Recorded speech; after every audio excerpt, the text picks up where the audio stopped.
이 사건은 러시아에서 일어난 디아틀로프 패스 사건으로요. 미스테리나 어떤 사건 사고를 좋아하시는 분들은 잘 알고 있는 사건이라고 생각이 듭니다. 이 디아틀로프 사건은요, 현재 영화와 게임으로도 만들어져 있고요. 국내 TV에도 소개가 된 적이 있어서 널리 알려져 있는 사건입니다. 특히나 영화로도 제작이 되어 있기 때문에 이 이야기를 처음 들으시는 분들이 조금 더 호기심이 드시면은 영화를 보시면은 더 도움이 될 것 같습니다.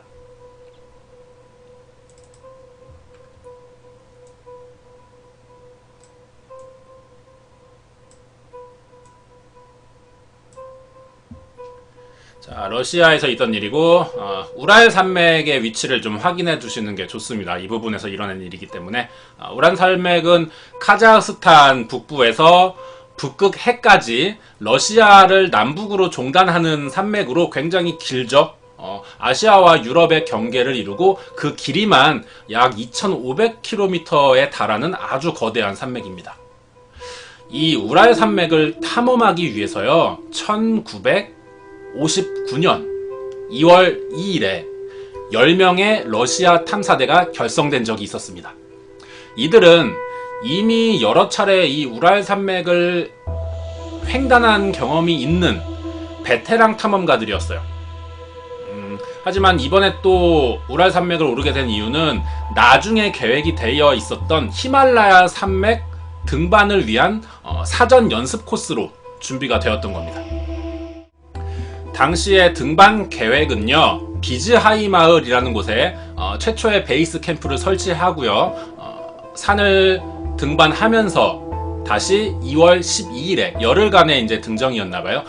다시 베이스 캠프로 돌아오는 예정이었어요. 이 중에 유리 유딘이라고 하는 위의 사진에 이제 가운데에 있는 여자요. 유리 유딘은 등반을 시작하는 당일날 병에 걸리는 상황이 생기면서 결국 탐험에는 나서지 못했고요. 베이스 캠프에 혼자 남게 되었습니다.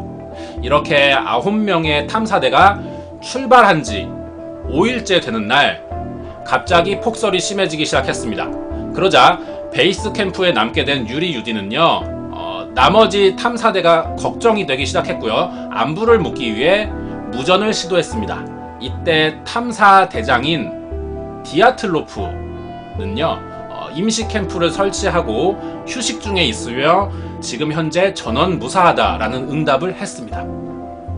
이 사건의 이름이 디아틀로프 패스 사건인 이유가 탐사대장인 이 디아틀로프의 이름을 따서 붙인 사건이기 때문에 그렇습니다. 자, 무전을 성공적으로 마쳤고 다음날 아침이 되자 유리 유디는요, 탐험 개시를 하였는지가 궁금해서 이것을 확인하기 위해 다시 무전을 시도했습니다. 그런데 연락이 되지 않았어요.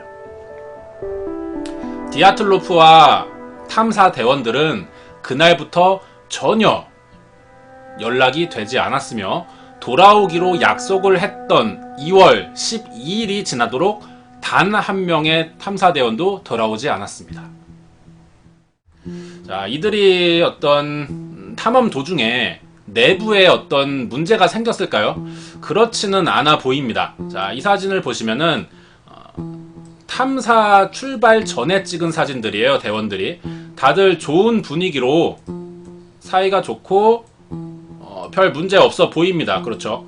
그렇기 때문에 다들 밝은 분위기의 표정이었기 때문에 어떤 내부 간의 갈등이나 하는 것은 의심할 필요가 없었을 것 같아요.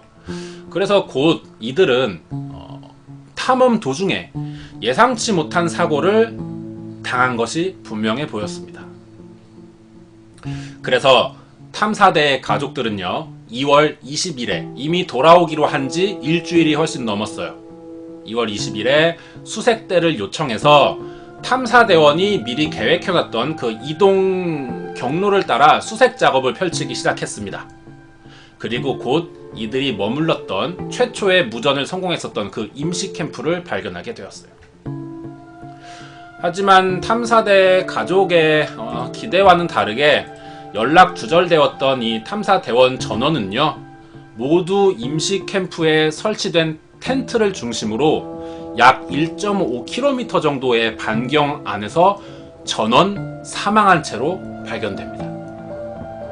자, 그런데 여기서 이 사망 사건의 이상한 점들이 한둘이 아니었습니다. 자, 이 텐트를 보시면은 이게 임시 캠프에서 사용했을 때 설치했던 텐트입니다. 이 안에서 이제 대원들이 잠을 잤겠죠. 텐트가 찢어져 있던 거예요. 가서 발견을 하니까. 자, 그런데 이 찢어진 자국을 보니 외부에서 찢고 누군가 침입한 게 아니라 안에서 찢고 사람이 밖으로 나왔다라는 것으로 조사 결과 판명이 났습니다. 자, 텐트 주변에 등반 도구들을 버려둔 채로 사람만 급하게 빠져나가는 흔적들도 있었어요. 누군가가 습격을 했다면은 텐트가 바깥쪽에서 안쪽으로 찢어졌어야 합니다. 하지만 안에서 밖으로 찢어졌습니다. 곧 이 대원들이 어떠한 일을 겪으면서 안쪽에서 급하게 칼로 텐트를 찢고 빠져나왔다라는 이야기가 되는 거죠. 그리고 텐트에서 약 1.5km 정도 떨어진 곳에서 모닥불을 피운 흔적을 발견했습니다. 즉 이들은 텐트 밖을 빠져나가서 1.5km 정도를 이동했고요. 그곳에서 모닥불을 피웠다는 겁니다. 모닥불을 피웠다는 것은 다시 되돌아오지 않고 그곳에서 상당 시간을 머물렀다는 얘기겠죠. 자, 그리고 사망한 9명의 시신 모두가 피부 색깔이 주황빛으로 변해 있었답니다. 그리고 머리카락은 새하얗게 백발로 변해 있었고 입고 있던 옷에서는 상당한 양의 방사능까지 검출되었습니다. 시신의 주변에는 기계 부품으로 보이는 금속 조각도 있었고요. 시신 주변에서 이 소나무가 불에 탄 흔적도 발견됐습니다. 하지만 의문스럽다고 하는 점이 이 우란 산맥의 당시 날씨가 불을 피울 수가 없는 날씨였거든요.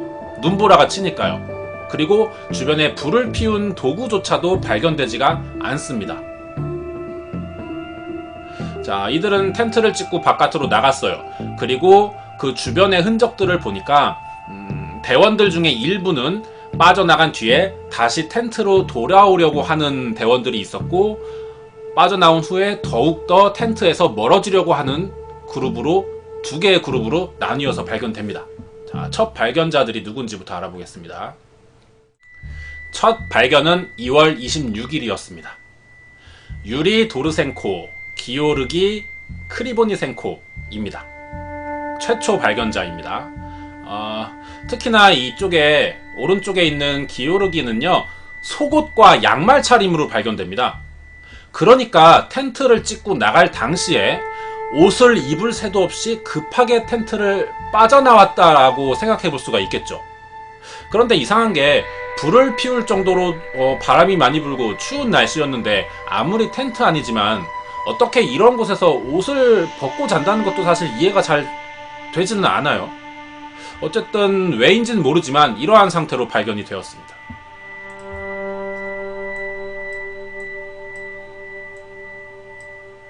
자, 두 번째는 이고르 디아틀로프, 23살 등반 대장이었습니다. 불에 탄 소나무, 아까 얘기했었죠. 그 소나무에서 텐트로 향하는 길, 그 사이에서 발견이 되었습니다.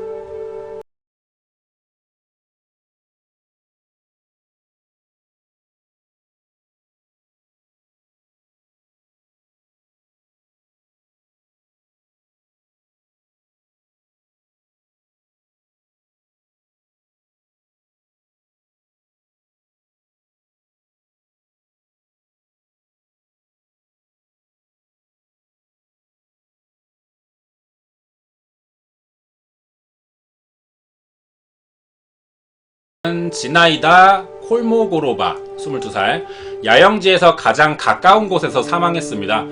즉 텐트를 벗어나고 얼마 안 돼서 가장 먼저 사망한 사람으로 볼 수가 있을 것 같아요. 디아틀로프의 시신에서는 330m 정도 떨어진 곳에서 발견됐다고 합니다. 이렇게 첫 번째 그룹이 발견되었고요.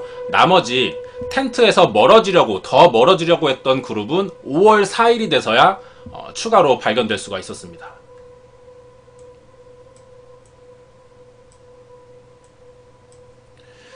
루드밀라 두비니나, 21살, 늑골이 골절되어 있었다고 합니다. 뭔가에 깔려서 그 충격으로 사망한 것으로 추정되고 있지만 주변에 무엇에 어떤 물건에 깔렸는지는 확인되지 않았어요. 특히 루드밀라의 발견 당시에 혀가 잘려져 있다라고 알려져 있습니다. 잘려 있었다. 근데 어떤 아주 예리한 무언가로 직접 정밀하게 자른 것처럼 아주 매끈한 단면인 채로 혀가 잘려져 있었다고 합니다. 알렉산드르 질타레프 저체온증으로 사망했습니다. 늑골이 골절되었고요. 방사능 수치가 검출되었는데 인체의 어떤 허용 수치 이상의 많은 양이 검출되었었다고 합니다.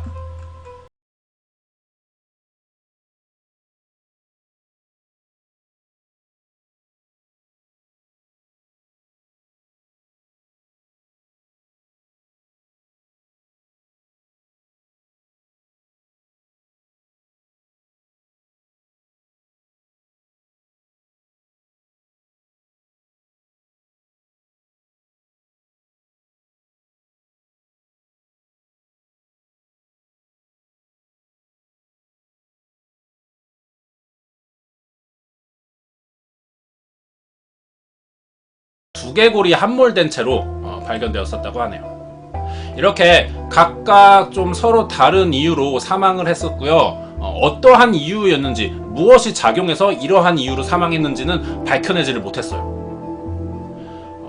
몇몇의 대원들은요, 마치 어떤 교통사고를 당한 것처럼 물리적 충격의 흔적은 있었어요. 그리고 이 주변에는 원주민들이 살고 있었다고 합니다. 그래서 원주민의 소행으로 볼 수도 있을 것 같아요, 이 정도면은. 하지만 높은 압력을 받아서 큰 충격으로 사망을 하게 됐죠. 그 정도로 큰 상처를 입었는데 외상이 없었습니다. 그리고 어떤 누군가와 다툰 흔적도 없었고요.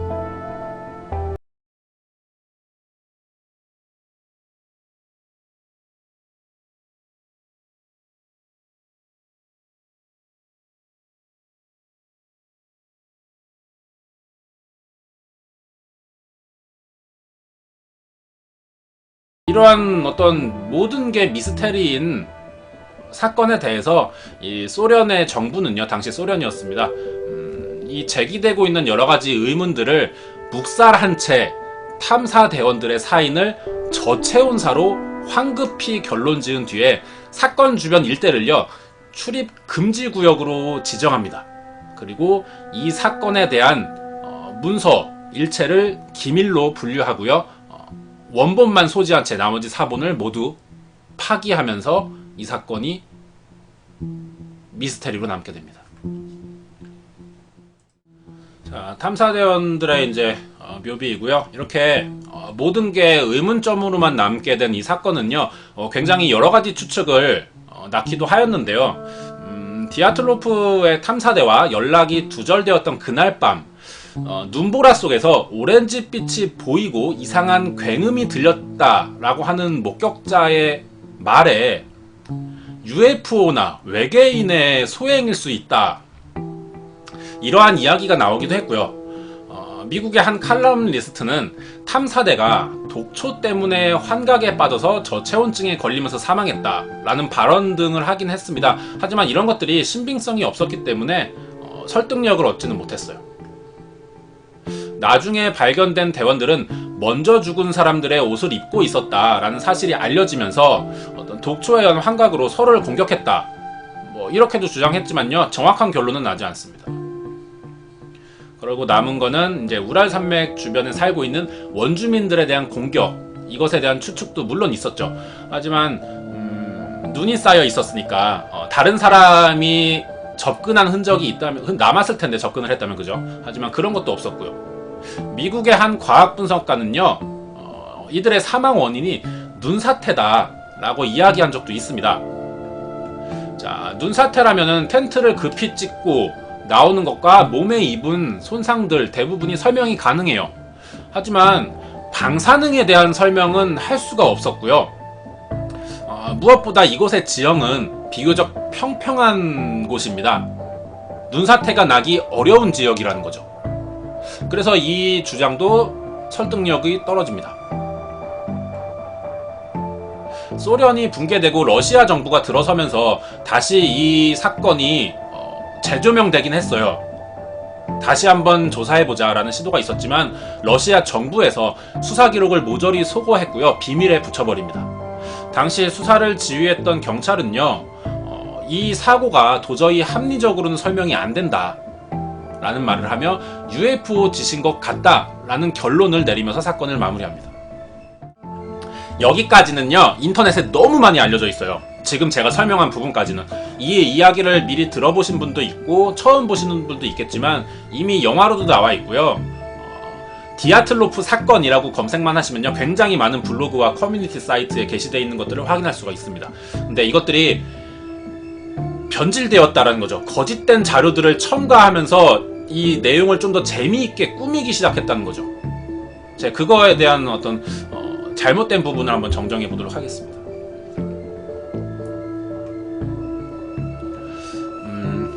제 생각입니다. 어디까지나 지금부터 말하는 부분들이 탐사대원들의 피부가 주황빛으로 변질되어 있으며 머리가 백발화되었다라고 하는데요. 피부가 주황빛으로 변하는 것은요, 시신이 사망하고 난 뒤에 차가운 눈 속에 오랫동안 파묻혀 있었기 때문에 이 변색되는 것이 자연스러운 현상 중에 하나라고 생각을 할 수가 있을 것 같습니다.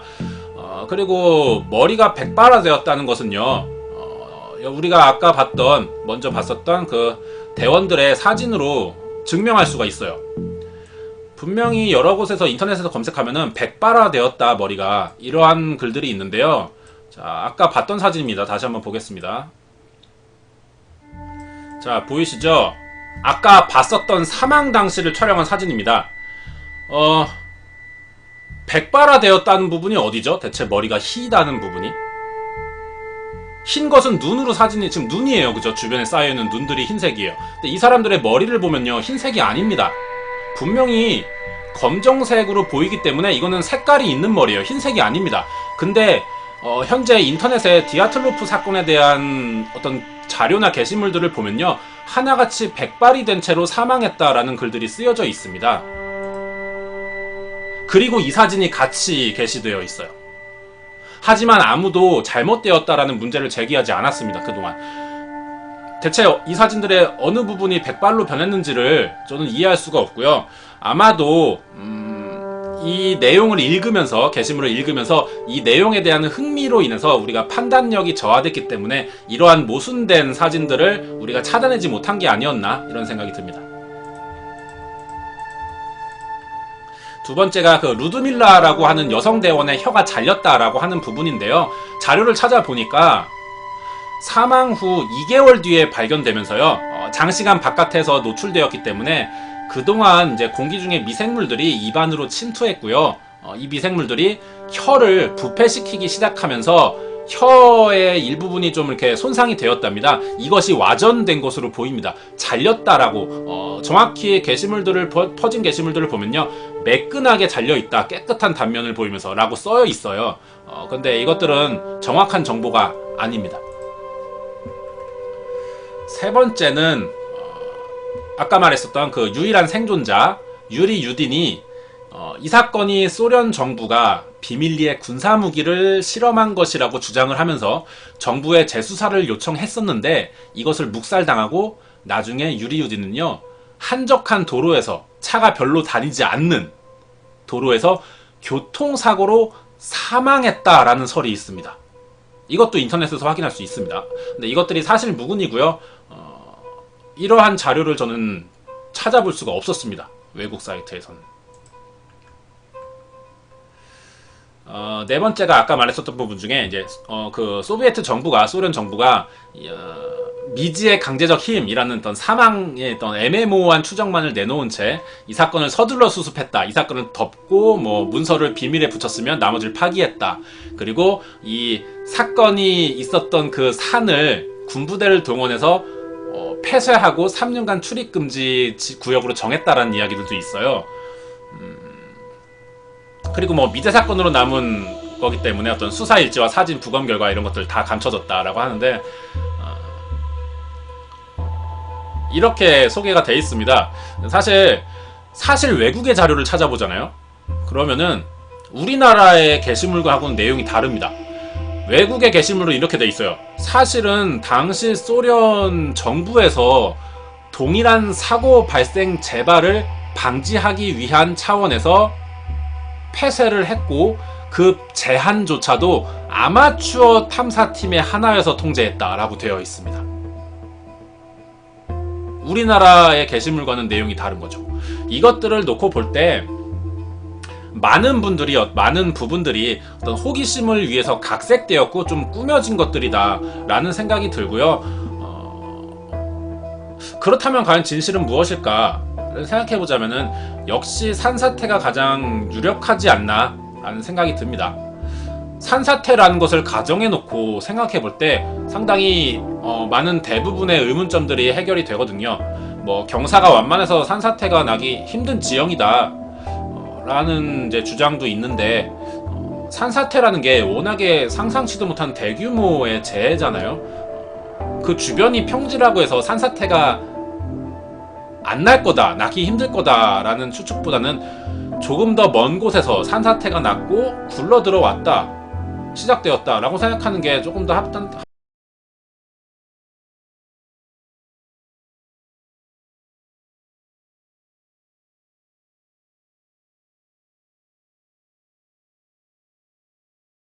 내용이 있었죠. 이 나무가 어떻게 불에 탄 나무로 보이는지를 잘 모르겠어요. 지금 이파리들이 보이지 않나요, 여러분? 이걸 왜 불에 탄 나무라고 설명을 하는 거죠? 이게 현장에서 촬영한 사진인데 불에 탄 나무라고 설명하고 있어요. 이 사진을 보여주면서. 이거 불에 탔나요, 여러분 보기에? 자, 그러면은 가정을 좀 해볼게요. 그러면은 이러한 과정에 의해서 사건이 발생하지 않았나 싶습니다. 자고 있던 도중에 밤에 산사태가 나자, 큰 소리가 들리고 눈사태가 생기자 눈이 쏟아져 밀려오는 소리에 대원들이 잠에서 깨면서 급하게 텐트를 찍고 도망치기 시작했고요. 일부는 눈에 쓸려서 뭐 구르기도 하고 어딘가에 부딪혔을 수도 있고요. 그래서 이제 늑골 손상이 왔다, 외부 손상을 이렇게 받아서 사망했다라고 보여지고, 그 모닥불에 관해서는 생존한 사람, 조난됐겠죠. 조난된 사람의 일부가 이제 생존을 위해서 모닥불을 붙이지 않았을까, 이렇게 생각하는 게 좀 합리적이지 않나 싶습니다. 방사능이라고 하는 부분도요, 일부 자료를 보면은 방사능이 아니라 다른 물질이다라고 주장하는 부분도 있거든요. 이 부분은 또 정확하지가 않은 것 같아요. 우리나라에서도 이제 글들마다 이 부분은 좀 다르더라고요. 방사능에 대한 부분은. 여기까지가 제 생각입니다. 물론 영상을 보시는 분들이 저와 다른 생각을 가질 수도 있고, 제가 미처 발견하지 못한 어떤 제 생각의 모순이 있을 수도 있어요. 그런 것들을 여러분이 생각할 수도 있습니다. 하지만 이렇게 아직 사건은 명백하게 밝혀진 바가 없이요, 57년이 지나도록 미스테리 아닌 미스테리로 남아서 사람들에게 계속해서 전해지고 있고 계속해서 와전되고 있습니다. 요즘 SNS나 유튜브 각종 블로그 등에서 미스테리에 관련된 관련 게시물들이 부쩍 늘어난 거를 이제 확인할 수가 있는데요. 저도 같은 미스테리 어떤 컨텐츠 제작을 하는 입장에서, 물론 많은 사람들이 유튜브나 SNS에서 미스테리를 좋아하는 것도 좋은 일이죠. 하지만 잘못된 정보를 사실처럼 덧붙여서 이 미스테리를 제작해내는 것은 좀 뭐랄까, 지양해야 되는 부분이 아닌가 하는 생각이 듭니다. 여기까지가 디아틀로프 사건의 전말과 잘못 와전되었다라고 보여지는 부분을 정정해 보았습니다.